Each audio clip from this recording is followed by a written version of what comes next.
سیاستدان کو ووٹ لینے وہ دھماکے کرواؤ ووٹ ملیں گے آپ کو. تو ہم لوگ سیٹنگ ہماری کس پہ ہے؟ دھماکوں پہ. تو ہمارے لیے یہ ماننا آسان ہے کہ ہم دھماکے سے وجود میں آئے, لیکن میرے بھائی یہ دھماکہ کسی نے کیا ہے, یہ خود بخود نہیں ہوا. اتنا خوبصورت دھماکہ آٹومیٹیکلی نہیں ہو سکتا, اور ہونے کے لیے کچھ انرجی یا کچھ مادہ تو چاہیے نا. وہ کہاں سے آ گیا؟ تو وہ کہاں سے آ گیا؟ یہ جتنے بھی لوگ جو خدا کے منکر ہیں نا, یہ زیرو سے بات کبھی شروع نہیں کرتے, یہ ہمیشہ بات کے پروسیس کو بیان کرتے ہیں. آپ ان کو ماضی میں لے کے جائیں نا تو ادھر آ کے یہ چپ ہو جاتے ہیں, وہ ٹاپک چینج کر دیتے ہیں یہ. تو خیر, تو اللہ نے اس کائنات سے اپنے ہونے کو بیان کیا. میرا موضوع تو حج پہ تھا, لیکن میری عادت ہے میں تمہید میں ٹائم زیادہ لگاتا ہوں. تمہید میں ٹائم زیادہ, کیا کہ بیس ہی مضبوط نہیں ہوگی تو آگے حج تو سمجھ میں آئے گا ہی نہیں. دیکھو ہر مذہب میں کچھ رسومات ہوتی ہیں, تو مسلمان بھی یہ سمجھتے ہیں ہماری ایک مذہبی رسم ہے, چلو یار ہم بھی آ کے حج کر کے آ جاتے ہیں. ہندو جب مندر جا سکتا ہے, عیسائی چرچ جا سکتے ہیں, تو ہمیں کیا تکلیف ہے یار ہم اپنے کعبہ کی زیارت کر کے نہ آئیں. اتنا کافی نہیں ہے بھائی, اتنا کافی نہیں ہے. اسلام کو آپ اس طرح سے دوسرے مذاہب سے کمپیئر نہیں کر سکتے. اسلام کے بارے میں اسلام کا دعویٰ ہے, ان الدین عند اللہ الاسلام, اللہ کو اسلام کے علاوہ کچھ بھی ایکسپٹ نہیں ہے. وَمَن يَبْتَغِ غَيْرَ الْإِسْلَامِ دِينًا فَلَن يُقْبَلَ مِنْهُ, اسلام کے علاوہ کسی اور مذہب کو فالو کیا برباد کر دوں گا, تباہ کر دوں گا تمہیں, جہنم کی آگ میں ڈال دوں گا تمہیں, نہیں مانوں گا. فَلَن يُقْبَلَ, لن تاکید کے لیے آتا ہے, ہرگز نہیں قبول کر سکتا میں. کیوں؟ اسلام کے پاس دلائل ہیں اپنے صحیح ہونے کے. تو ان دلائل کو مستحضر کر کے اپنے ایمان کو مضبوط کر کے جب آپ کوئی کام کریں گے تو اس کی برکتیں حاصل ہوں گی. فارمیلٹی تو پوری کرنے والے بہت سے پکنک کے لیے بھی آئے ہوئے ہوتے ہیں کہ چلو ٹرائی کر کے دیکھتے ہیں کیا ہوتا ہے, دیکھیں جا کے. حج تو ان کا بھی ہو جاتا ہے بھائی. تو اللہ کے ذمہ تھا اپنے وجود کو ثابت کرنا, وہ اللہ نے کیا. پھر اللہ کے ذمہ تھا کہ اپنے پیغمبروں کے پیغمبر ہونے کو ثابت کرنا. یہ بھی کس کے ذمہ ہے؟ اللہ کے ذمہ. دیکھو جب کسی ملک کا کوئی سفیر آتا ہے آپ سے ڈیبیٹ کرنے کے لیے, آپ پہلے کہو گے بھائی تو یہ تو ثابت کر, تو امریکہ کا سفیر ہے یا تو سعودیہ کا سفیر ہے, پہلے یہ تو ثابت کرو نا. یہ تھوڑی کہ کوئی بھی اٹھ کے آ گیا آپ نے اس کو مذاکرات شروع کر دیے. اب اس کا سفیر ہونا ثابت کرنا یہ کس کے ذمہ ہے؟ اس کنٹری کے ذمہ ہے. وہ فوراً کہے گا بھائی فون ملا کے پوچھ لو میں ہوں یا نہیں ہوں, میں کیوں اپنا ٹائم ویسٹ کروں, مجھے کیا, آپ مانو نہ مانو میرا اس سے کوئی لینا دینا نہیں ہے. تو اس کے ذمہ ہے. جب بھی پیغمبروں پہ اعتراض ہوئے ہیں نا کہ آپ اللہ کے نبی نہیں ہیں, آپ تو بشر ہیں, آپ تو ہماری طرح کھاتے پیتے ہیں, تو اللہ نے نبیوں کو تسلی دی ہے کہ آپ کا کام ہے بات پہنچا دینا, آپ کا نبی ہونا ثابت کرنا یہ آپ کے ذمہ نہیں ہے. یہ کس کے ذمہ ہے؟ یہ ہمارے ذمہ ہے. بہت دفعہ تو اللہ نے ایسے ثابت کیا کہ پیغمبر کو پتا بھی معلوم بھی نہیں کہ کس طرح سے اللہ ثابت کرے گا, کس طرح سے اللہ آپ کا نبی ہونا ثابت کرے گا. جب موسیٰ علیہ السلام دریا پہ سمندر پہ رک گئے اور پیچھے سے فرعونیوں کا لشکر آ رہا ہے, تو حضرت موسیٰ کی قوم تو گھبرا گئی, ہم تو پکڑے گئے. حضرت موسیٰ نے یہ نہیں کہا کہ نہیں پکڑے گئے, میں ابھی لاٹھی کو پانی پہ ماروں گا, 2 حصے ہوں گے, ہم نکل جائیں گے یہاں سے. نہ حضرت موسیٰ نے کہا نہیں, اللہ میرے ساتھ ہے. کیسے ساتھ ہے یہ حضرت موسیٰ کو بھی معلوم نہیں تھا. جب بالکل قریب آیا تو اللہ نے حضرت موسیٰ سے کہا لاٹھی کو پانی پہ مارے. اللہ نے اس پانی کو 2 حصوں میں تقسیم کر دیا, ڈیوائڈ کر دیا 2 حصوں میں. جب جادوگروں کا مقابلہ ہوا, میں حضرت موسیٰ کی بات کو جلدی سے کمپلیٹ کروں, تو اللہ کے ذمہ کیا ہے بھائی؟ اپنے پیغمبروں کا پیغمبر ہونا بولو ثابت کرنا, کہ یہ جو کہہ رہے ہیں یہ نہیں کہہ رہے, یہ میرا پیغام ہے جو تم تک پہنچا رہے ہیں. تو لہذا ان کی بات کو سب سے زیادہ ویلیو دینی پڑے گی تمہیں, کیونکہ یہ خدا کا پیغام پہنچا رہے ہیں. جو لوگ پیغمبروں کے منکر ہیں اللہ نے ان کے لیے سخت عذاب رکھا ہے. کیوں؟ اس لیے کہ وہ اللہ کو تو مانتے ہیں, لیکن اللہ کہتا ہے ایسے ماننے نہ ماننے کا کوئی فائدہ ہی نہیں ہے جس میں تم اس کے کسی حکم کو فالو ہی نہیں کر رہے, اور احکام ہمارے پاس ڈائریکٹ نہیں آتے, پیغمبروں کے ذریعے سے آتے ہیں. اب آپ غیر مسلموں سے پوچھو کہ خدا ہے کہاں ہے, تو تم سے کیا چاہتا ہے؟ کوئی پیغام ہی نہیں ہے کسی کے پاس, کیا چاہتا ہے؟ اگر ہے تو اس کی کوئی دلیل ان کے پاس نہیں ہے. بھئی ہمارے پنڈت جی نے فرمایا ہے, تو پنڈت جی تو بہت کچھ فرماتے رہتے ہیں, اس کی کیا دلیل ہے کہ خدائی پیغام ہے؟ یہ کوئی دلیل نہیں ہے. مسلمان سے جب آپ پوچھتے ہیں, مسلمان آپ کو بتاتے ہوئے فلاں حدیث ہے, پیغمبر کا فلاں قول ہے. بھئی یہ قول بھی پیغمبر کا ہے, اس کی کیا دلیل ہے؟ پوری سند پڑھ کے سنا دیں گے آپ کو, حدثنی فلان قال حدثنی فلان. بھائی کیا دلیل ہے کہ اس نام کے لوگ اس وقت گزرے بھی تھے؟ ایسی فرضی سند تو نہیں ہے. تو آپ کو کتابیں، 20 کتابیں دکھا دی جائیں گی کہ فلاں سن میں یہ راوی پیدا ہوا، فلاں سن میں اس کا انتقال ہوا، فلاں سے اس نے علم حاصل کیا، فلاں فلاں اس کے شاگرد. بھائی ہو سکتا ہے جھوٹ بولتا ہو، تو اس کے بارے میں اس دور کے لوگوں کے تبصرے کہ یہ کذاب تھا، دجال تھا، سچا تھا، جھوٹا تھا، نیک تھا، برا تھا. اتنی بڑی بڑی کتابیں، یہ ایک معجزہ اسلام کا. کیوں؟ اللہ نے کہا جب آپ کو میں نے نبی بنا کے بھیجا، آپ کی تعلیمات کو قیامت تک باقی رکھنا، آپ کا پیغمبر ہونا ثابت کرنا، اور آپ کی تعلیمات کو محفوظ کرنا اور اپنی کتاب کو محفوظ کرنا، یہ تمہارے ذمہ نہیں ہے. یہ کس کے ذمہ ہے؟ یہ میرے ذمہ ہے. اور اللہ نے اپنا ذمہ پورا کر کے دکھایا. میں لوگوں سے کہتا ہوں کہ دیکھو کتنی بڑی دلیل ہے. 1400 سال گزر گئے محمد صلی اللہ علیہ وسلم کو دنیا میں آئے ہوئے، جو آپ امی تھے، امی. کوئی یونیورسٹی سے نہیں پڑھا آپ نے، کوئی پی ایچ ڈی اسکالر نہیں آپ. دنیا میں کسی کو ایسا فالو کیا گیا ہے؟ ایک ایک اسلام کے حکام کو اٹھا کے دیکھ لو. دنیا میں سب سے مشکل تعلیمات اسلام کی ہیں. آسان ہے اس لیے کہ نیچر ہے، اس لیے آسان ہے. لیکن جو نیچر کے باغی ہیں ان کے لیے سب سے مشکل کیا ہے؟ اسلام ہے. سب سے زیادہ مرغوب چیزیں جو ہے نا دنیا میں، انسان کو زنا ہے، شراب ہے، نشہ ہے، یہ ساری حرام کر دی ہیں. آپ کا کیا خیال ہے ہم جو نہیں پیتے یا نشہ نہیں کرتے، یہ کہ گورنمنٹ لا کی وجہ سے بچتے ہیں؟ مسلمانوں میں اکثریت شراب سے بچتی ہے. بھائی 1400 سال پہلے کی موٹیویشن ہے جو اب تک چلتی آ رہی. ایک آسان مثال دے کے بس آگے چلتا ہوں. مجھے ایک بات بتاؤ، ڈاکٹر آپ سے ڈائٹنگ کا کہتے ہیں، فاسٹنگ کا کہتے ہیں، کتنے لوگ کر لیتے ہیں؟ ڈاکٹر خود نہیں کر رہا ہوتا، برگر کھاتے ہوئے بتا رہا ہوگا پیزے سے ایوائڈ کریں. آپ کیا کر رہا ہو؟ سگریٹ پی رہا ہوگا اور کہہ رہا ہوگا کینسر ہوتا ہے اس سے، کیونکہ بھائی وہ بھی نفس کے ہاتھوں مجبور ہے. وہ پراٹھے کھا رہا ہوگا گھی کے اور کہے گا آئل سے آپ ایوائڈ کریں. چند ڈاکٹر ہیں جن کی صحت میں نے اچھی دیکھی ہے، جو اپنی فزیکل فٹنس کا خیال کرتے ہیں، ورنہ ڈاکٹروں کی میجورٹی بھی ہمارے اور آپ جیسی ہوتی ہے. حکیموں کو بھی ہم نے یہی دیکھا ہے، سب کچھ لوگوں کو مشورے اچھے اچھے دے رہے ہوں گے، خود پھوڑ پھاڑ رہے ہوں گے سب کچھ بیٹھ کے. چند ایک کے سوا. مشکل ہے اپنے زبان پہ کنٹرول کرنا. فاسٹنگ بہت مشکل ہے.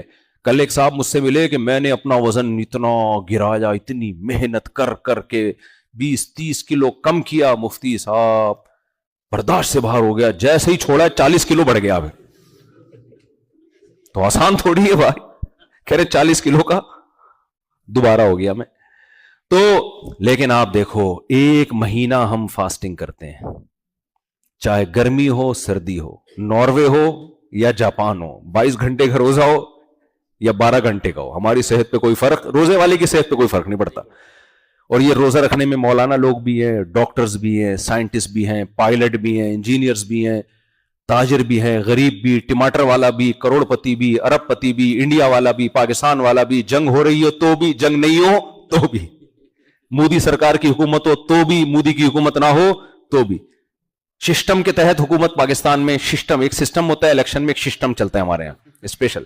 سسٹم کے تحت الیکشن ہوئے ہوں یا سسٹم کے تحت ہوئے ہوں.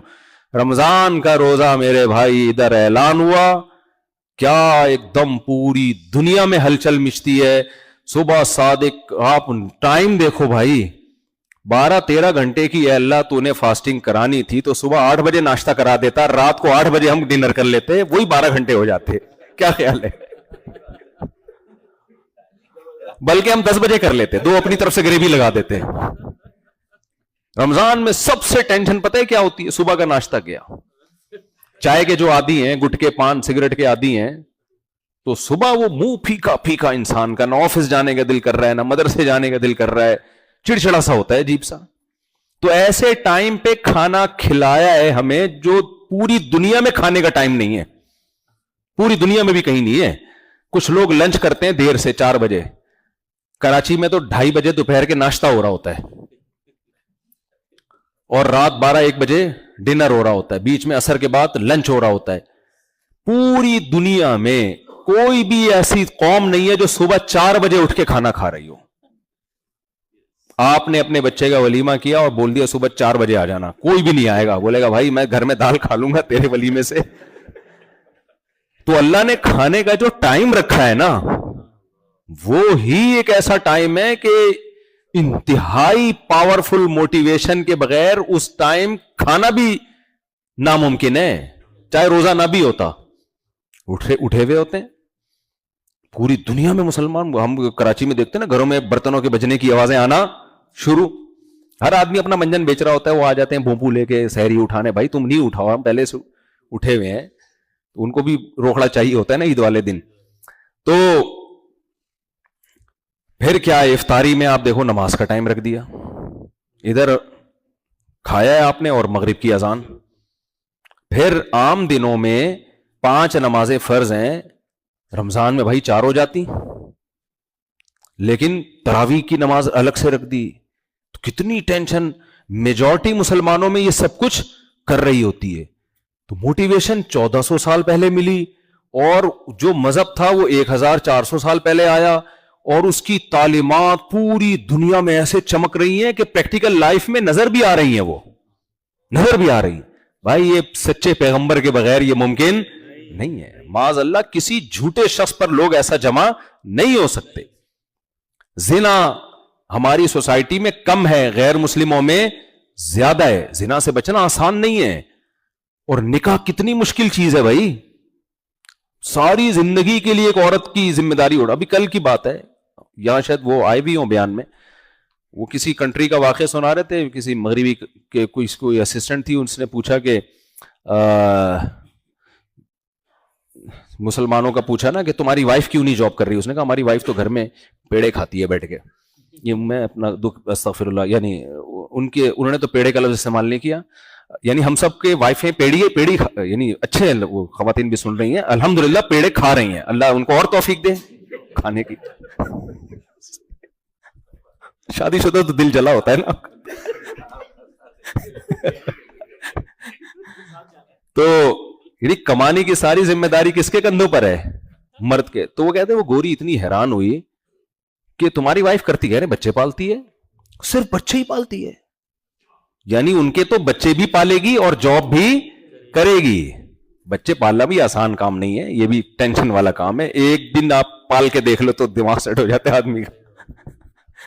ایک دفعہ بندہ 3 بچیوں کو لایا میرے پاس گود میں اٹھا کے, مفتی صاحب میری شادی کرا دو, شادی کرا دو, میری بیوی بھاگ گئی ہے.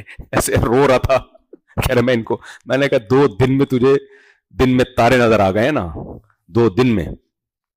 تو لیکن اس سوسائٹی نے کتنی ذمہ داریاں ڈال دی. تو کہہ رہے ہیں وہ کماتی بھی, وہ بہت حیران ہو رہی تھی کہ کوئی اس کا یعنی سارا خرچہ تمہارے ذمہ. کہتے ہیں ہاں, اور ماں باپ کو بھی ہم ہی, بہن بھائیوں کو بھی جو بے روزگار ہوتے ہیں ان کو بھی مرد پال رہا ہوتا ہے, بیوی بچوں کو بھی کھلا رہا ہوتا ہے. تو کہاں سے کہاں بات چلی گئی. نبی یہ سب کس کے آرڈر پہ ہے بھائی؟ اسلام نے. اسلام اگر آرڈر نہ دیتا تو ہم پاگل ہیں. کیا خیال ہے بھائی؟ شادی پہ اتنے لطیفے بنے ہوئے ہیں تو ہم پاگل ہیں. انگریز پاگل نہیں ہے, تبھی 50-55 میں جا کے کرتا ہے شادی. وہ 18 سال میں سوچ بھی نہیں سکتا شادی کا, وہ 50-55 میں جا کے اس لیے کرتے ہیں. وہ کہتے ہیں تم تو پاگل ہو, ہم پاگل تھوڑی ہے. لائف کو انجوائے کرو, اتنی گرل فرینڈ ان کی اور دوستیاں, اور 50 میں جب بڈھے ہو جاتے ہیں نا تسلی سے 55-60 میں جا کے کہتے ہیں چلو یار کوئی شریک حیات ہونا چاہیے. ابے حیات تمہاری گزر گئی, اب شریک کی کیا ضرورت ہے. یہ ایسے ہی جب آپ کے پاس بیلنس تھا انویسٹمنٹ کے لیے, اس وقت آپ نے شرکت پہ بزنس نہیں کیا. اب جب آپ زیرو ہو گئے تو آپ ڈھونڈ رہے ہو کہ پارٹنرشپ پہ ہم بزنس کر لیں بیٹھ کے. اگلا پارٹنر کا ایک نا کم بخت جب بیلنس تھا, جب پیسے تھے اس وقت تو کیا نہیں. تو یہاں بھی ایسا ہی ہے, جب زندگی لٹا دی عیاشیوں میں, اب بڈھے ہونے لگے ہو تو پھر وہ وفا بہت کرتے ہیں. لوگ کہتے ہیں دیکھو انگریز اپنی بیوی سے وفا کرتا ہے. یار ایسی وفا 18 سال میں کرتا تو ہمارے تو لونڈے لپاڑے 18-20 سال میں وفا کر رہے ہوتے ہیں. اب اس کلچر کا اثر ہم پہ بھی آ رہا ہے, لیکن میجورٹی ابھی بھی الحمدللہ کیا ہے, محفوظ ہے. کیوں بھائی؟ یہ کس کی تعلیمات ہیں؟ محمد صلی اللہ علیہ وسلم کی. اس حج کو آپ دیکھ لیں, کیا ہلکی عبادت ہے حج؟ 15-20-30 لاکھ روپے خرچ کرنا, کیا مل رہا ہے یہاں پہ؟ ثواب. اس کے علاوہ کچھ بھی نہیں مل رہا, کچھ بھی نہیں. پہلے تو حاجیوں کی عزت بہت ہو جاتی تھی, ساری زندگی حاجی حاجی کہلاتے تھے. اب تو جب سے حاجیوں نے چرس کا کام شروع کیا ہے نا, وہ عزت بھی الحمدللہ. کیونکہ میں تاجروں سے ملتا ہوں نا, جو اسمگلر ہوتے ہیں ان سے بھی, ہر طرح کے لوگوں سے ملتا ہوں, تو پچھلے سال مجھے یاد ہے کوئی, اب تو انہوں نے توبہ کر لی کہ وہ انویسٹیگیشن والے مجھے نہ اٹھا کے لے جائیں کون ہے بے. تو میں نے ان سے پوچھا یار بڑے بڑے اسمگلر کا نام بتاؤ, تو حاجی فلاں حاجی فلاں حاجی فلاں, صاحب کے ساتھ کیا لگا ہوا ہے, حاجی الحاج فلاں, جتنے ہیروئن اور چرس کے اسمگلر ہیں سب حاجی. تو اس لیے حاجی کی اب نہ عزت آپ کو کوئی بہت زیادہ ملے گی. اب ویسے بھی حج لوگ کر ہی رہے ہیں, پہلے تو بہت لوگ کم لوگ کیا کرتے تھے. دوسرا کیا ہے, ٹینشن کتنی ہے حج کے 5 دن, کتنا ہی وی آئی پی, کیا وی وی آئی پی حج ہو, آدمی کو ٹینشن ہوتی ہے. کل ایک صاحب آئے حج قران کر رہے تھے, وہ کہہ رہے مفتی صاحب بغلوں سے بو آ رہی ہے بہت, نہا لوں. میں نے کہا بو تو آئے گی بھائی, تو نہا سکتے ہیں صابن کے بغیر, تو خوشبو نہیں لگا سکتے. تو کتنی یہ 5 دن کی ٹھیک ٹھاک ٹینشن ہے, چاہے کتنا وی آئی پی حج ہو جائے. عرفات میں پھر آگے جو پیدل گاڑیوں میں جائیں گے اور پریشانی ہوتی ہے, ٹرین میں جائیں گے اور لوگ کہتے ہیں ہم تو ٹرین میں جائیں گے. جی ٹرین تک پہنچنے کا جو ٹائم ہے نا,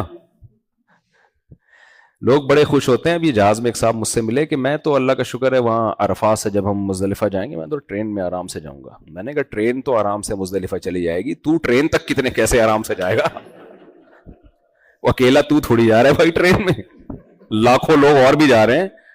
تو وہ جو بگدڑ مچتی ہے اسٹیشن پہ اور جو پسو گے وہ الگ ہے. کل میں نے اپنے ایک بڑے بزرگ ہیں جن سے اللہ ان کی عمر میں برکت دے, ان سے میرے تعلق بھی ہے, تو میں نے ان کے ساتھ پرسوں عمرہ کیا. تو عمرے میں کیا ہوا کہ وہ ان کو میں نے دیکھا وہ دھکے کھاتے ہوئے جا رہے ہیں استلام کرنے کے لیے. وہ نہیں استلام, جو حجر اسود کا بوسہ تو احرام میں اس لیے منع کیا جاتا ہے, خوشبو لگی ہوئی ہوتی ہے, رکن یمانی پہ استلام ہوتا ہے.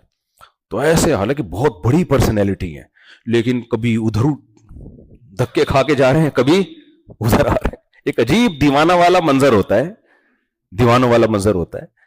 تو یہاں آ کے پرسنالٹی آپ کی ایک طرف, سب سے پہلے اللہ آپ سے آپ کا لباس اتروا لیتے ہیں کہ آپ جو 3 پیس سوٹ, ٹائی اور یہ والا کاٹن, یہ کلف اور استری کی کریز اور یہ سب چیزیں بغیر سلا ہوا کپڑا پہننا ہے. احرام اس کپڑے کا نام نہیں ہے, خوب سمجھ لیں. احرام کا مطلب کیا ہے, احرام میں آنے کے بعد سلا ہوا کپڑا نہیں پہن سکتے. یہ تو ہم اپنے جسم کو چھپانے کے لیے ہم نے پہنا ہوا ہے کہ کچھ تو پہننا ہے بھائی. اللہ نے کہا کچھ بھی پہنو, سلا ہوا کپڑا نہیں پہن سکتے. پرسنالٹی کو سائیڈ پہ رکھ کے آؤ اپنی. پھر خوشبو نہیں استعمال نہیں کر سکتے, بال نہیں کاٹ سکتے. ابھی تو حج بہت چھوڑے دنوں کا ہو گیا, جب صحابہ کرام حج کے لیے آیا کرتے تھے تو ایسے واقعات تھے, سر میں جوئیں پڑ جاتی تھیں, جوئیں گر رہی ہوتی تھی زمین پہ, اس کو مار نہیں سکتے تھے آپ, جوں کو نہیں مار سکتے. تو اتنا ٹف ہوتا تھا.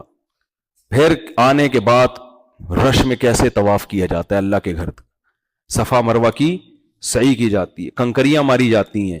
کیا ہے بھائی, کوئی گورا ہم سے پوچھے کیوں مار رہے ہو بھائی؟ یہ جو 3 پتھر لگے ہوئے ہیں, جس کو چھوٹا شیطان, درمیانہ شیطان, بڑا شیطان, یہ شیطان نہیں ہے. شیطان سارے بڑے ہی ہوتے ہیں, چھوٹے شیطان نہیں ہوتے. یہ تو صرف ایک نشانی سعودی گورنمنٹ نے لگائی ہوئی ہے, پتھر لگائے ہوئے ہیں. یہاں شیطان نمودار ہوا تھا حضرت ابراہیم علیہ السلام کو بہکانے کے لیے, اب نہیں ہے, اب ایک یادگار ہے, ابراہیم علیہ السلام کی سنت ہے. تو ہم یہ کام کرنے کے لیے کوئی 20 لاکھ کوئی 30 لاکھ روپے خرچ کر رہے ہیں یہاں کہ ہم نے بیت اللہ کے گرد 7 چکر لگانے ہیں, پھر صفا مروہ کی سعی کرنی ہے. حضرت ہاجرہ دوڑی تھی یہاں پہ, اور پھر ہم نے 7 کنکریاں مارنی ہے, تینوں شیطانوں کو اگلے دن پھر مارنی ہے, اگلے دن پھر مارنی ہے, جانور ذبح کرنا ہے. پھر طواف زیارت میں کتنا رش ہوتا ہے, ایک ہی دن میں 2-3 دنوں کے اندر 60-70 لاکھ لوگوں نے طواف کرنا ہوتا ہے. تو کیا مل رہا ہے ان سب پہ بھائی؟ ثواب, اس کے علاوہ کچھ بھی. تو اس ثواب کے لیے جسمانی محنت بھی اور پیسوں کی قربانی بھی, بھائی یہ سچے پیغمبر کی موٹیویشن سے ایسا ہو سکتا ہے. جھوٹ تھوڑے دنوں تک چلتا ہے, اس کے بعد جھوٹ میں اتنی پاور نہیں ہے کہ وہ یہ سب کچھ کرا لے آپ کو. جھوٹ میں اتنی طاقت نہیں ہے.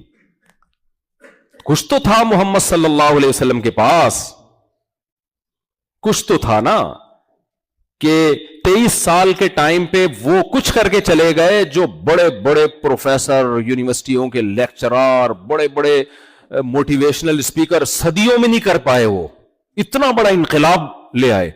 اور حقوق کس کے بیان کیے جا رہے ہیں سب سے زیادہ؟ اللہ کے حقوق، اس کے بعد والدین کے حقوق. میں ایک بات اکثر بیان کرتا ہوں، بس سمیٹتا ہوں بات کو جلدی سے. آج پوری دنیا میں تنظیمیں بنی ہوئی ہیں خواتین کے حقوق کی بھی، مردوں کے حقوق کی کے تو ویسے نہیں ہے لیکن ہونی چاہیے. تو اس لیے نہیں ہے کہ مرد کہتے ہیں طاقتور ہے تو وہ اپنے حقوق خود ہی لے لیتا ہے. بچوں کے حقوق، جانوروں کے حقوق، ماں باپ کے حقوق پر دیکھیے کوئی تنظیم آپ نے. تبھی ان کنٹریز میں ماں باپ کا ٹھکانہ اولڈ ہاؤس. ہمارے نبی کی تعلیمات گورے کی تعلیمات سے ڈیفرنٹ ہیں. ہمارے نبی نے بتایا سب سے پہلے اس کا حق ہے جس نے تمہیں بنایا، اور خالی پیلی کا حق نہیں ہے. 5 ٹائم نماز پڑھنی ہے اس کے لیے جو نبی نے خود پڑھی ہے. 5 ٹائم نماز پوری زندگی پڑھنی ہے. اذان رکھی اس کے لیے. پھر رمضان کے 1 مہینے کے روزے. پھر آپ نے زکوٰۃ کا نظام قائم کیا. اور کمال کی بات یہ اپنے اوپر زکوٰۃ لینا حرام کر دیا.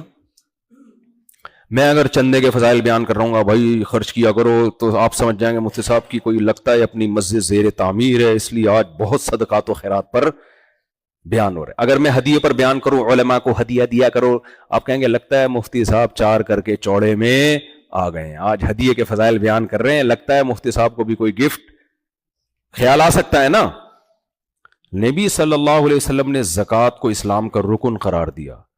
اتنا اہم رکن کہ اس کے بغیر اسلام کمپلیٹ نہیں ہوتا. اور بتا دیا کہ میرے اور میرے خاندان پر یہ زکوٰۃ حرام ہے، ہم نہیں لے سکتے قیامت تک. سید کو زکوٰۃ دینے سے ادا ہوتی ہے؟ نہیں ہوتی. سمجھ میں آ رہی ہے کہ نہیں آ رہی ہے؟ اپنے اوپر اپنے لیے کیا کر دیا تو یہ دوسروں کے لیے کیا ہے آپ نے. بھائی یہ موٹیویشن ہلکی موٹیویشن نہیں ہے. ایسے تھوڑی صحابہ آپ نے جانے کٹائی ہیں، جنگ کے میدانوں میں آپ آگے آگے ہیں. آپ ہمیں حکم دیا کہ 12-13 گھنٹے کا روزہ، خود 24-24 گھنٹے کے روزے رکھ رہے ہیں. آپ صلی اللہ علیہ وسلم نے حج قران کیا نا. ایک صاحب کہنے لگے بھئی یہ قران کیسے افضل ہو گیا؟ حج قران جس میں ایک ہی احرام میں عمرہ اور حج ہوتا ہے. تو دوسروں کو تمتع کا حکم دیا، آسانی، اس میں آسانی ہے. خود مشکل چیز. دوسروں کو اجازت دی مال رکھ بھی سکتے ہو، بلکہ اتنا مال صدقہ نہ کرو کہ کل دوسروں کے سامنے ہاتھ پھیلانا پڑے. کتنے صحابہ اپنے پورے گھر کا مال اٹھا کے لے آتے تھے. آپ نے فرمایا نہ، اپنے لیے. کعب بن مالک نے جب توبہ کی ہے، ایک غلطی ہوئی تھی ان سے، تو انہوں نے کہا یا رسول اللہ سارا مال اللہ کی راہ میں صدقہ. فرمایا نہ سارا نہیں، اپنے بیوی بچوں کے لیے، اپنے گھر کے لیے رکھو. لیکن اپنے لیے کیا کیا؟ اپنے لیے کچھ نہیں رکھا. اپنے بارے میں پالیسی یہ تھی کہ کچھ بھی نہیں رکھنا ہے، سارا صدقہ. بلکہ پالیسی یہ تھی کہ میں ایک وقت پیٹ بھر کے کھاؤں تو اللہ کا شکر ادا کروں، وہ پیٹ بھر کے بھی ہمارے حساب، ہم اپنے حساب سے. ورنہ نبی نے کبھی زندگی میں پیٹ بھر کے کھانا نہیں کھایا ہے. تبھی میں لوگوں سے کہتا ہوں اسلام میں بھوکا رہنا سنت ہے، کھانا سنت نہیں ہے. یہ جو کھانے ہم نے مختلف موقعوں کے بنائے ہوئے ہیں، فلانے کی میت کا کھانا، شادی پہ بھی کھانے ہو رہے ہیں، مردوں پہ بھی کھانے ہو رہے ہیں، یہ کیا مذاق ہے یار. تو میت کا کھانا، فلانے ربیع الاول کا کھانا، پھر حلیم کا، محرم کے الگ کھانے، ہمارے نیاز کے الگ کھانے، فلانے کے الگ کھانے. بھائی کھانے نہیں ہے، روزے ہیں اسلام میں. روزہ رکھنا ہے تو نبی نے تو روزے کھانا صرف ولیمے کی دعوت سنت ہے، اور بقرعید میں کھانا پینا سنت ہے. اس میں روزہ حرام کر دیا. گوشت کھاؤ، گوشت، تاکہ ویجیٹیرین نہ بنو، گوشت خور بنو تم. اس کے الگ الگ حکمتیں. کبھی سائڈ چھاؤں خوشبو لگا کے احرام کے بعد چھاؤں میں آئیں گے تو بتاؤں گا میں گوشت کیوں کھلائے شریعت نے ہم کو. کیونکہ ہمارے ذمہ جو کام لگے ہیں گوشت کے بغیر ہو نہیں سکتے. وہ ٹماٹر سے نہیں ہوتے، وہ نہیں چلیں گے ٹماٹر سے. وہ کیا کام ہے کبھی چھاؤں میں آئیں گے، اکیلے میں بتاؤں گا آپ کو. میں تو ابھی سب بتا دوں، ہاتھ پاؤں کٹوا دوں، ایسا نہیں ہو سکتا بھائی. اچھا خیر، تو گوشت تو اب یہ کتنی مشکل عبادت ہے. لیکن آپ حج کے دنوں میں ذرا ایئرپورٹس کا حال دیکھو. آپ ایسا لگتا ہے ہر آدمی دیوانوں کی طرف بھاگنے کی کوشش میں. جو نہیں آ رہے وہ دعائیں کروا رہے ہیں. کوئی غیر مسلم پوچھے گا نہیں بھائی کیا وہاں کوئی بالوشاہی بٹ رہی ہے، مٹھائی بٹ رہی ہے، کیا ہو رہا ہے وہاں پہ؟ کچھ بھی نہیں ہو رہا بھائی. بیت اللہ کا طواف ہو رہا ہے، صفا مروہ کی سعی ہو رہی ہے، عرفہ کا وقوف ہو رہا ہے. مزدلفہ میں دیکھیں آپ کیا حال ہوتا ہے، کیسے پڑے ہوئے ہوتے ہیں.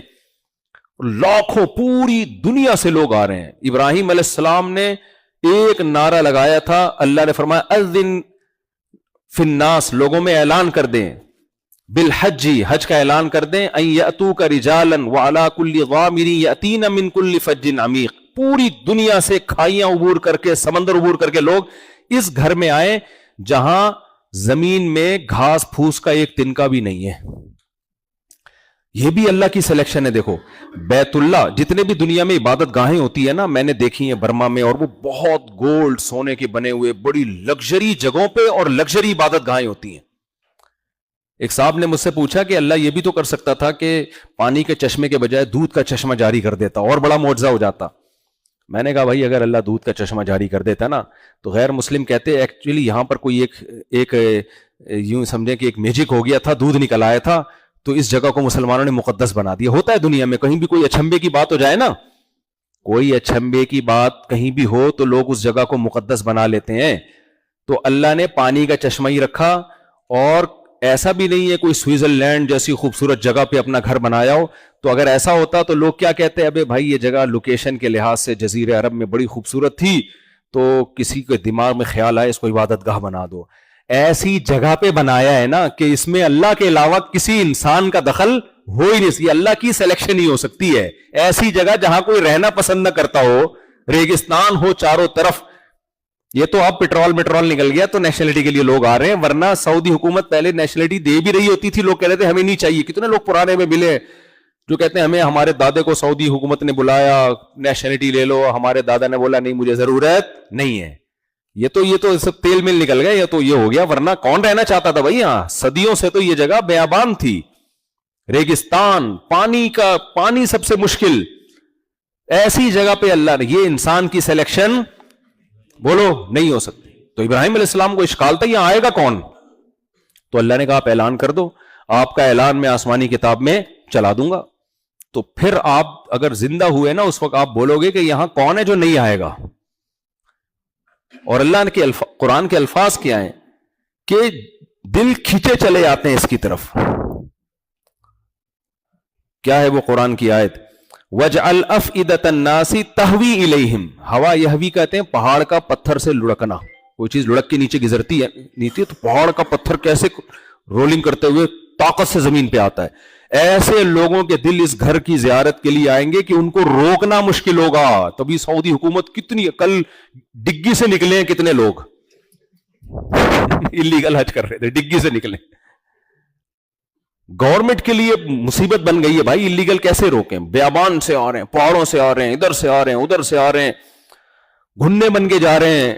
پینٹ شرٹ میں جاتے ہیں، عرفات میں کپڑے چینج کر لیتے ہیں کہ دم دے دیں گے، بھاگے چل. یہ لیگل ٹھیک نہیں ہے، میں حوصلہ افزائی نہیں کر رہا، لیکن اتنی بات تو ہے نا کہ دلوں میں اللہ نے ایسی محبت. چار دیواری ہے، کوئی بالو شاہی نہیں بٹ رہی ہے وہاں پہ، کوئی بریانی کی دیگیں، کوئی لنگر نہیں، کوئی دیگ نہیں ہے جو ڈھکن کھلے گا اتنے بجے سارے عرفات پہنچ جاؤ. کہ عرفات میں ایسی بریانی ملنے والی ہے جو آپ نے کبھی کھائی نہیں ہوگی. ڈھکن کھلے، کچھ بھی نہیں ہے، کھلا میدان، کچھ بھی نہیں ہے. ہمارے نبی گئے تھے اور دعائیں مانگی تھی وہاں جا کے. تو یہ سب کچھ میرے بھائی یہ کون کر رہا ہے؟ اللہ کر رہا ہے، یہ بتانے کے لیے کہ جیسے اس کائنات کو دیکھو گے تو میرا ہونے کا تمہیں یقین آ جائے گا، ایسے ہی جب اسلام کو دیکھو گے تو محمد صلی اللہ علیہ وسلم کے پیغمبر ہونے کا بھی تمہیں یقین آ جائے گا. تو پھر ان کی تعلیمات کو بھی تمہیں فالو کرنا پڑے گا. تو اب بس بات کو سچی مچی میں سمیٹ کے ختم کر رہا ہوں. کئی دفعہ یہ لفظ بول چکا ہوں لیکن بات بڑھتی چلے. آپ لوگوں نے کون سا کوئی کہیں جانا ہے؟ یہ موقع ہمیں بھی بار بار تھوڑی ملتا ہے، ورنہ تو آپ جمعے کے بیان میں تو گھڑیاں دیکھتے رہتے ہیں، ٹائم ہو رہا ہے. اب کہاں جاؤ گے آپ لوگ؟ کہیں بھی نہیں آ سکتے. اتنا پیسہ خرچ کرے بھج کیے بغیر تھوڑی کہیں جاؤ گے آپ. تو ہمیں بھی تو اس کا فائدہ اٹھانا چاہیے نا. تو اب دیکھو اللہ نے تو حجت تمام کر دی ہے. اب ہمارے ذمے کیا ہے؟ پوری زندگی اسلام کو اپنی پوری زندگی میں لے کر آئیں، پورے اسلام کو لے کر آئیں. آدھا نہیں چلے گا، آدھا ہم لوگ آدھا جتنا ہمیں فیور مل رہا ہے نا اسلام سے وہ والا تو فالو کر رہے ہیں. طلاق کے مسائل ہوتے ہیں، یورپ سے ان کی عدالتوں سے پوچھ رہے ہوتے ہیں. ایک ایسے کیس آیا، میں نے اس خاتون کو کہا یہ تو شرعی لحاظ سے ٹھیک نہیں. انہوں نے کہا میرے میاں کہتے ہیں مولویوں کے چکر میں پڑھنے کی ضرورت نہیں ہے. میں نے کہا نہیں پڑھیں، پھر جنازہ بھی نہ پڑھوائیں مولانا صاحب سے، ختنے بھی کینسل کروائیں اپنی, اگر کسی نائی سے, مولوی صاحب کے کہنے پہ کی تھی نا ختنے, وہ کینسل کروا دیں جا کے, آج کل اتنی سرجریاں ہو رہی ہیں کینسل ہو جاتا ہے سب کچھ. تو اور پھر جو ہے وہ, پھر میں نے کہا پھر یہ نکاح کرنے کی ضرورت کیا ہے ان کو آپ سے, تو یہ تو مذہب کی تعلیمات ہیں, نکاح کے بغیر نہ جاؤ تو یہ تکلف کی ضرورت ہی کیا ہے. تو پیڑے کھانے والا اسلام نہیں چاہیے بھائی اللہ کو. اللہ کو چاہیے ادخلوا فی السلم کافہ, پورے داخل ہو جاؤ اسلام کے اندر. ہمارا اسلام پیڑے جیسے مرد کو 4 شادیوں والا سمجھ میں آ رہا ہے, عدل والا سمجھ میں نہیں آ رہا. میرا بیان سنتے ہیں نا جب ٹین ایجر لڑکے, تو ابا کو جا کے کہتے ہیں مفتی صاحب نے کہا جلدی شادی کرو, تو اس سلسلے میں حاضر ہوں ابو آپ کے پاس, میں آپ کے پاس اس سلسلے میں حاضر ہوں. تو میں ان سے کہتا ہوں کہ آپ نے پورا بیان نہیں سنا. میں نے یہ کہا ہے جلدی شادی کرو, پورا بیان یہ کہ اپنے خرچے پہ.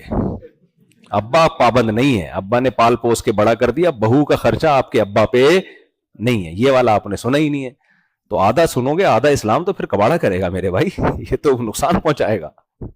تو عورتیں ہماری کیا کر رہی ہیں, پردہ نہیں کر رہی, حج بھی کر لیتی ہیں, عمرہ بھی کر لیتی ہیں, اچھی بات ہے, اس کا اپنا ثواب ہے, بہت بڑی برکت ہے. حج اسلام کا رکن ہے, بار بار اللہ توفیق دے. حج زیادہ کرنے میں کوئی حرج نہیں ہے.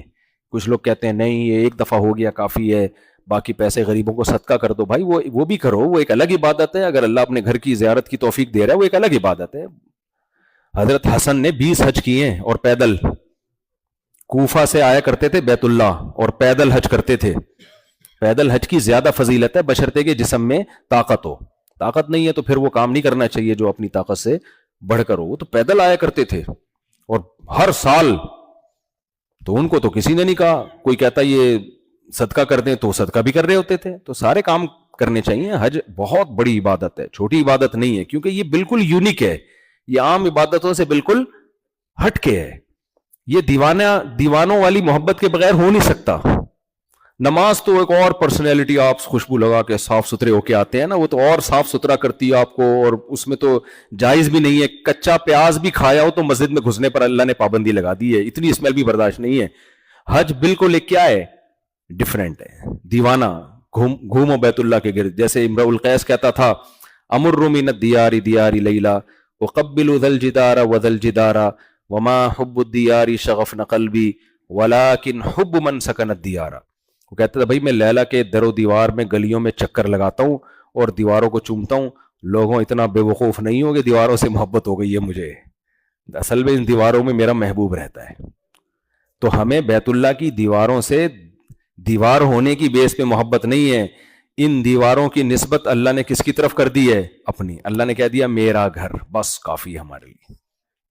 ہے تو وہ مٹی کا, بھائی مٹی کا گھر ہے. اللہ اگر یہ کہتا ہے کہ میرا نہیں ہے تو ہمارے لیے ایک یادگار عمارت ہوتی, بس ایک عجائب گھر میں دیکھ کے ٹکٹ لگا لیتے, یار ایک پرانی عمارت ہے, بس اس سے زیادہ کوئی حیثیت. لیکن اللہ نے کیا کہہ دیا, بیت اللہ, یہ کس کا گھر ہے, اللہ کا گھر ہے. تو بس اللہ نے کہہ دیا. اس پہ بڑے یہود و نصارہ واویلا مچاتے تھے کہ اللہ کا گھر تو بیت المقدس تھا, یہ ادھر کدھر سے آ گیا. اللہ نے کہا وہ بھی میں نے میرے کہنے سے تھا, یہ بھی کس کے کہنے سے ہے, میرے کہنے سے. تو لیس البر ان تولوا وجوہکم قبل المشرق والمغرب, اللہ کہتے ہیں ادھر منہ کر کے نماز پڑھو, ادھر منہ کر کے نماز پڑھو, یہ کچھ بھی نہیں ہوتا. نیکی یہ ہے کہ میرے احکام کو فالو کرو. تو پہلے میں نے کہا تھا ادھر منہ کر کے نماز پڑھو تو وہ نیکی تھی, اب میں کہہ رہا ہوں یہ میرا گھر ہے. تو اللہ اس کو چینج کر دے تو ہم اس کے لیے بھی تیار ہیں, لیکن اب یہ چینجیبل ہے نہیں, کیونکہ اللہ نے اب قیامت تک کے لیے اس کو اپنا گھر قرار دے دیا ہے. تو اگر اللہ کی طرف نسبت نہ ہوتی, اور ہم بیت اللہ سے مانگتے نہیں ہیں. ہندو لوگ کہتے ہیں کہ تم بھی تو بیت اللہ کی عبادت کرتے ہو, نہ عبادت اللہ کی ہوتی ہے. اللہ کے گھر کی زیارت اور طواف کرنا الگ چیز ہے. مانگا کس سے جاتا ہے, اللہ سے. بیت اللہ پتھر ہے, وہ نہ نفع پہنچا سکتا ہے اور نہ نقصان. وہ خدا بھگوان گاڈ نہیں ہے. اللہ خدا آسمانوں میں ہے, ہم اسی کی عبادت کرتے ہیں.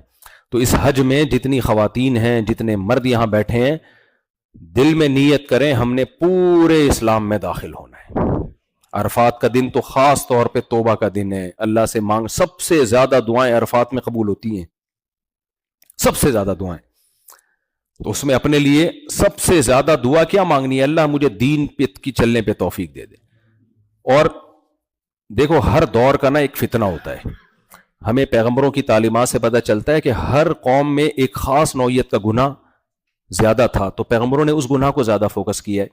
لوط علیہ السلام کی قوم میں گناہ آ گیا تھا لڑکوں سے بدفعلی, جو دوسرے کافروں میں بھی نہیں تھا, تو حضرت لوط علیہ السلام نے زیادہ فوکس کس کو کیا؟ اسی گناہ کو.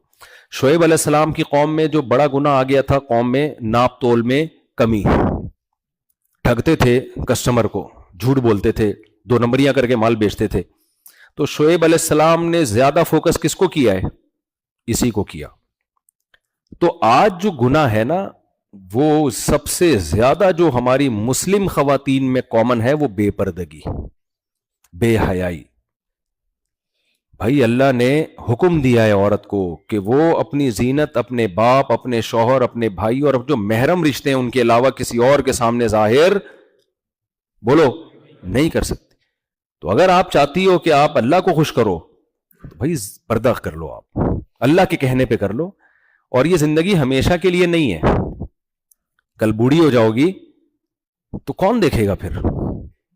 ابھی جوانی ہے, اٹریکشن ہے, اس میں پردہ کرنے کا ثواب ملے گا. بڑھاپے میں تو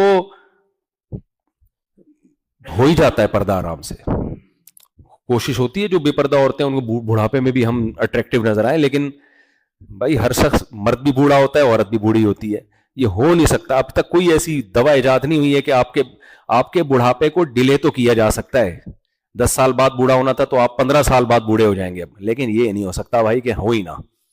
تو جوانی میں اپنی نظر کی حفاظت کر لی, زنا سے بچ گئے, برائیوں سے بچ گئے, شراب کباب سے بچ گئے, بڑھاپا اچھا گزرے گا.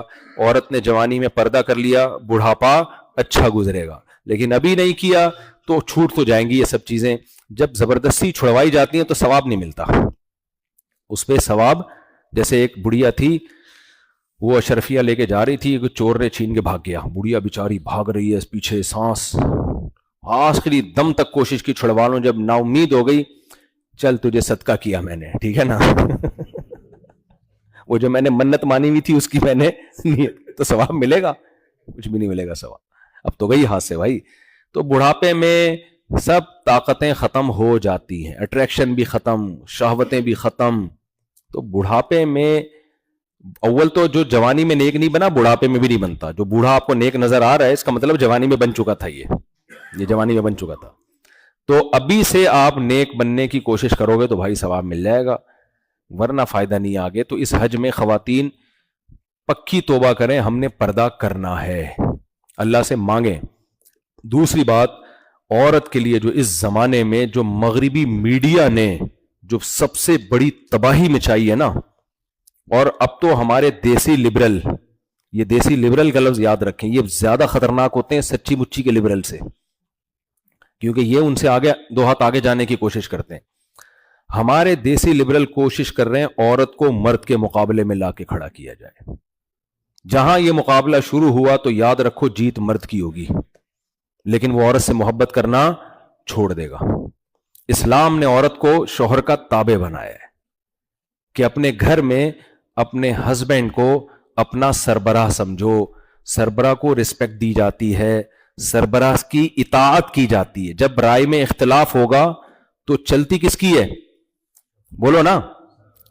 دیکھو عورت شوہر کی غلام نہیں ہے.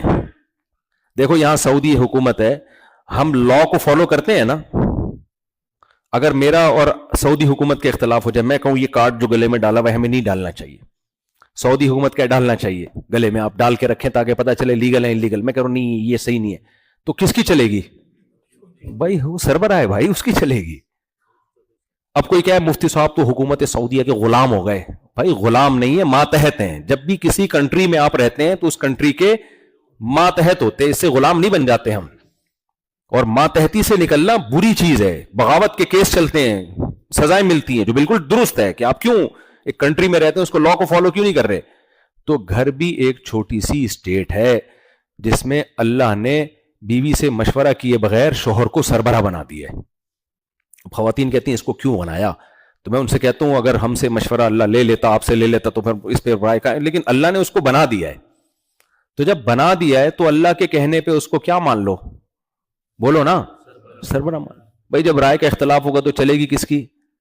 سربراہ کی. بچے باغی ہو رہے ہیں, باپ کے خلاف مت ورغلاؤ, بچوں کو بولو بیٹا میری اور ابا کی رائے میں اختلاف ہوگا تو میں بھی شریعت میں پابند ہوں کہ تمہارے باپ کی مان کے چلوں, تو تم نے بھی کس کی ماننی ہے؟ باپ کی.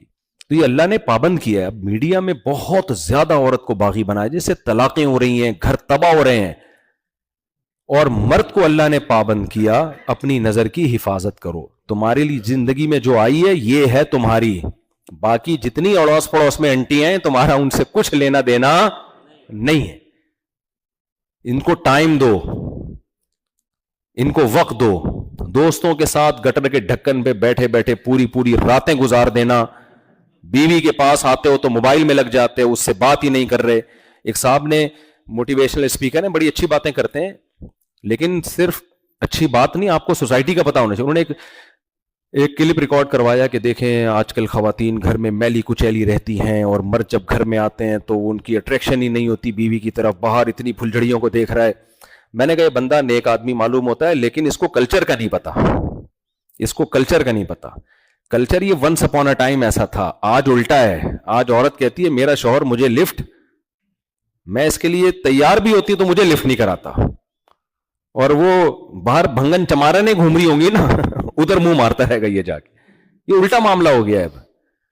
تو مردوں نے بیوی کو وقت دینا چھوڑ دیا, اس کے ساتھ گپ شپ لگانا, دل لگی کی باتیں کرنا, یہ چھوڑ دیا ہے آدمی نے. تو نبی کی سیرت ہمارے سامنے. حضرت عائشہ رضی اللہ تعالیٰ عنہ کہتی ہیں میں گلاس سے جہاں سے منہ لگا کے پانی پیتی تھی, نبی گھما کے اسی جگہ سے منہ لگا کے پانی پیتے تھے. تو یہ سب بیوی کے لیے محبتیں ہیں بھائی. گرل فرینڈ کا اسلام میں کوئی تصور نہیں ہے, تو آپ کو وفا بھی کرنی پڑے گی, آپ کو اس کا خرچہ اٹھانا پڑے گا. اور کتنا اٹھانا ہے نبی نے ہمیں بتا دیا. آپ اللہ کے سفیر ہیں نا نبی. اب جو نبی کہہ رہے ہیں خود تھوڑی کہہ رہے ہیں, کس کا پیغام پہنچا رہے ہیں؟ اللہ کا. آپ نے فرمایا جو خود کھاتے ہو وہی اس کو کھلاؤ. اس کا مطلب یہ نہیں کہ آپ کو بھنڈی پسند ہے تو بیوی کو بھی بھنڈی کھلائیں آپ. اس کا مطلب ہے جس اسٹینڈرڈ کی خوراک آپ کی ہے وہی اسٹینڈرڈ کس کا ہونا چاہیے؟ بولو, بیگم کا. جس اسٹینڈرڈ کا لباس آپ پہنتے ہو اسی اسٹینڈرڈ کا, بولو. آپ نے گل احمد کے کپڑے پہنے ہیں کبھی؟ بتائیں کوئی ہے جس نے گل احمد کے کپڑے پہنے ہو؟ اسٹینڈرڈ کا ہے نا گل احمد کا. کوئی بھی نہیں جس نے گل احمد کے کپڑے پہنے. آپ نے گل احمد کے کپڑے پہنے؟ آپ نے پہنے گل احمد کے؟ آپ نے گل احمد کے کپڑے پہنے ہیں یا نہیں پہنے ہیں؟ تو جب پہنے تھے تو گل احمد نے کیا پہنا تھا پھر؟ مجھے یہ سوال کا جواب کوئی نہیں دیتا. اب آپ گل احمد کے کپڑے پہن کے گھوم رہے ہو, اس کو کس کے کپڑے پہنائے پھر آپ؟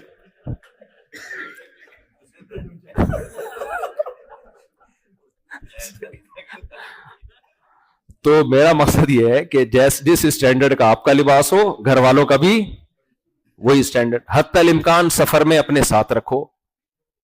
یہ نہیں ہے کہ جی اس کو یہاں چھوڑ دیا پاکستان میں یا انڈیا میں اور پوری دنیا میں گلچھڑے اڑا رہے ہو. اگر گنجائش ہے, نہیں ہے تو پھر ایک مجبوری ہے. تو لوگ تو جان چھڑا رہے ہوتے ہیں, اس کو یہیں رکھو, تھائی لینڈ چلتے ہیں, ٹھیک ہے نا, چائنا چلتے ہیں, ادھر چلتے ہیں, ادھر چلتے ہیں. مجھے لوگ بتاتے ہیں, میں باہر ملکوں میں جاتا ہوں, کہتے ہیں بھائی یہ بیگم کے ساتھ مفتی صاحب ہم نہیں آتے, وہ تو ناک میں دم کر کے رکھ دے گی, وہ تو جینا حرام کر دے گی. تو اللہ نے صاحبہ کہا ہے اس کو, ساتھ رہنے والی. اگر گنجائش ہے, نہیں ہے تو پھر جاب میں آدمی ظاہر ہے, یہاں اقامہ فیس بھی ہے سعودی عرب میں, وہ پھر گنجائش نہیں ہے تو ایک الگ بات ہے. تو اللہ نے گرل فرینڈ کے, انٹیوں کے کوئی حقوق نہیں رکھے, بلکہ ان سے بدتمیزی سے بات کرنے کا حکم دیا. بدتمیزی سے میرا بد اخلاقی نہیں ہے, یعنی اگر وہ فری ہو رہی ہے تو آپ کو فری ہونے کی اجازت نہیں ہے. پھر بچوں کو ٹائم دینا. دیکھو ابھی بچوں کو ٹائم دیا نا تو بچے آپ کے ہوں گے, نہیں دیا یہ بچے باغی بنیں گے آپ کے. لوگ رو رہے ہوتے ہیں آخری عمر میں ہمارے بچے, ہم کو پوچھ بھائی آپ نے جب ان کو آپ کا ٹائم چاہیے تھا تو آپ نے ان کو ذرا بھی لفٹ نہیں کرائی. ان کو ایسے لگتا تھا جیسے جمشید صاحب گھر میں آ رہے ہیں, وہ ان کو لگتا ہی نہیں تھا ڈیڈی پاپا یا ابو آ رہے ہیں. وہ ایک صاحب تھے نا, وہ باہر جاب کرتے تھے, کبھی 2 سال میں چند دنوں کے لیے اپنے گھر جایا کرتے تھے, تو بچے بڑے ہوتے وہ ابا کو پہچانتے ہی نہیں. تو جب گھر آئے تو بچہ جا کے امی سے کہہ رہا ہے امی وہی صاحب جو 2 سال پہلے آئے تھے نا وہی آئے ہوئے ہیں. امی وہی صاحب جو 2 سال پہلے آئے تھے وہی آئے ہوئے ہیں. امی نے کہا بیٹا یہ تمہارے ابا ہیں. تو یہ حالات ہو جاتے ہیں. تو بھائی آپ اپنی ذمہ داری پوری کرو, پھر شریعت ان کو پابند کرتی ہے کہ وہ اپنی ذمہ داری پوری کریں. اللہ تعالیٰ سے دعا ہے اس حج کو اللہ قبول بھی فرمائے اور ہماری زندگی کو 180 ڈگری پہ چینج کرنے کا ذریعہ بنا دیں. جب واپس جائیں تو پورے اسلام میں داخل ہو چکے ہوں. ہمت کر کے داڑھی بھی رکھ لیں. اللہ کے نبی کا حکم ہے, کوئی ٹینشن کی بات نہیں ہے, رشتہ اس سے بھی مل جائے گا, داڑھی سے بھی. ہمت کر لیں, نبی کا حکم ہے آف اللحا, داڑھی بڑھاؤ. تو میرے مقصد کسی بغیر داڑھی والے کی توہین نہیں ہے, اور میں سب کو اپنے سے بہتر سمجھتا ہوں. ہماری داڑھی ہے, لیکن ہو سکتا ہے ہمارے اندر کوئی ایسے اعمال ہوں جو قیامت میں ہم پھنس جائیں, بغیر داڑھی والا نکل جائے. لیکن شریعت نے ہمیں بہرحال قانون کی پابندی کا تو حکم دیا ہے نا. تو قانون ہے, اللہ نے حکم دیا آف اللحا وقص الشوارب, داڑیاں بڑھاؤ, مونچھوں کو کم کرو. آج الٹا حساب کتاب ہو رہا ہے, مونچھوں سے بالٹیاں اٹھائی جا رہی ہیں, باقاعدہ ریکارڈ قائم ہو رہے ہیں. آ رہے ہوتے ہیں یہ مونچھے سے ٹریکٹر کھینچ رہا ہے. وہ پہلے امت اخبار میں ایک پیج ہوتا تھا نا, اسی قسم کی چیزیں آ رہی ہوتی تھی اس میں. تو یہ اللہ کے حکام ہے. سود سے بچنا ہے, زنا سے بچنا ہے, شراب سے بچنا ہے, نماز کی پابندی کرنی ہے, عقیدہ توحید میں کوئی کمپرومائز نہیں ہے. یہ کوئی فرقواریت والا مسئلہ نہیں ہے. صرف یا اللہ مدد چلے گا بھائی اللہ کے یہاں. صرف کس سے مدد مانگنی ہے؟ یہاں آ کے بیت اللہ سے مدد نہیں مانگ سکتے تو اور کیا رہ گیا بھائی؟ پھر اللہ کے گھر سے مدد نہیں مانگ سکتے. اس کا طواف کر رہے ہیں, اس کی دیواروں کو چوم رہے ہیں, لیکن مانگنا کس سے ہے؟ اللہ سے. تو بھائی اللہ کے نبی نے بھی ہمیں یہی سکھایا ہے کہ اللہ کے نبی سے نہیں مانگنا, اللہ سے مانگنا ہے. قبروں پہ سجدے نہیں کرنے. قبر والا وہ بس وہ بار بار سنا چکا ہوں میں. ایک آدمی فالج زدہ تھا, آدھا دھڑ کام نہیں کرتا تھا اس کا نا, تو مجھ سے اس نے فون کیا کہ میں ہر جگہ جا چکا ہوں, ٹھیک نہیں ہو رہا. مجھے کسی نے کہا فلاں بابے کے مزار پہ جاؤ. میں نے کہا اس کے تو دونوں دھڑ کام نہیں کر رہے, بابا کے تو. وہ تمہارا آدھا کیسے ٹھیک کرے گا بھائی؟ میں نے کہا تبھی تو اس کو قبر میں رکھا ہے. تو لیکن یہ ایسی اندھی عقیدت ہے, یہ چھوٹتی نہیں ہے. آپ زمین آسمان کے دم مار لگا دو دلائل کے, مشرک آدمی نہیں چھوڑے گا شرک. اس کی سوئی وہیں آ کے اٹکی رہے گی. یہ توہم پرستی ہے, اس سے نکالو بھائی اپنے آپ کو. اللہ تعالی ہمارے حج کو قبول فرمائے اور اس کو ہماری زندگیاں تبدیل کرنے کا ذریعہ بنائے. الحمدللہ رب العالمین والعاقبۃ للمتقین والصلاة والسلام علی رسولہ الکریم وعلی آلہ وصحبہ اجمعین. ربنا آتنا فی الدنیا حسنۃ وفی الآخرۃ حسنۃ وقنا عذاب النار. صلی اللہ تعالی علی خیر خلقہ محمد وعلی آلہ وصحبہ اجمعین.